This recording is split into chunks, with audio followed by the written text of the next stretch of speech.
আশ্চর্য হই জানো, মায়েরা এত সব রেসিপি জানে, নামমাত্র তেল মশলা অসাধারণ হয়। বাড়ি শুদ্ধ সকলের একটাই ডিমান্ড, এই রকম মাছের ঝোল শুধু ভাত দিয়েই আজকে খাবো, আর অন্য কিচ্ছু নেব না। ওই জোর করে একটু আধটু দিয়েছি, নিজে কিন্তু সেই মাছের ঝোলটা নিয়েই বসেছি। আর এর যে কি স্বাদ, এ স্বাদ কোনো কিছুর সঙ্গে তো তুলনা করতে পারি না। মায়ের হাতে রান্না বলে কথা, দেখে পরেই ঠিক করে নিয়েছিলাম আজ তোমাকে একদম ওই পুরনো যুগ থেকে শুরু করব।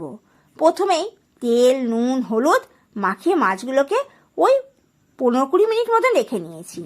এইবার কড়াইয়ের তেলটা বেশ কষকষে করে গরম করে ফেলেছি, আর মাছগুলোকে এপিট আর ওপিট একটু করে ভেজে নিয়েছি। ঠিক লাল লাল রং ধরলেই তুলে ফেললাম।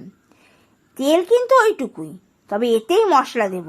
দিয়েছি পোস্ত, সর্ষে, সামান্য দুটো জিরে, সঙ্গে ঝালের জন্য লঙ্কা, আর 1 চামচ এরকম কাজু গুঁড়ো দিয়েছি।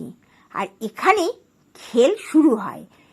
তে মাছের ঝোলটা যেমন ঘন হয়ে যাবে, আর তেমন স্বাদ একেবারে মুখে লেগে থাকবে। ইলিশ মাছে বেশি কাজু দিলে বড্ড বিগড়ে যায়, তাই কাজুর পরিমাণটা একদম ঠিক। গুঁড়ো কাজু হবে, আর 1 চামচে ঠিক এরকম ঘন ঘন একটা মশলা তৈরি হবে। বেগুনগুলো লাল লাল করে ভেজে নিয়েছি। এইবার দিলাম পরিমাণ মতো নুন। ঝোল যতটুকু দরকার ততটুকু দিয়ে গরম হয়ে এসেছে ঝোল, আর এবার মাছগুলো সব দিয়ে দিয়েছি। তবে ঝাল যদি কারোর একটু বেশি লাগে, সেই জন্য কয়েকটা কাঁচা লঙ্কা ফেলে একদম ফটফট করে ফুটিয়ে নিলেই মাছের ঝোল রেডি। আজ আসি, বা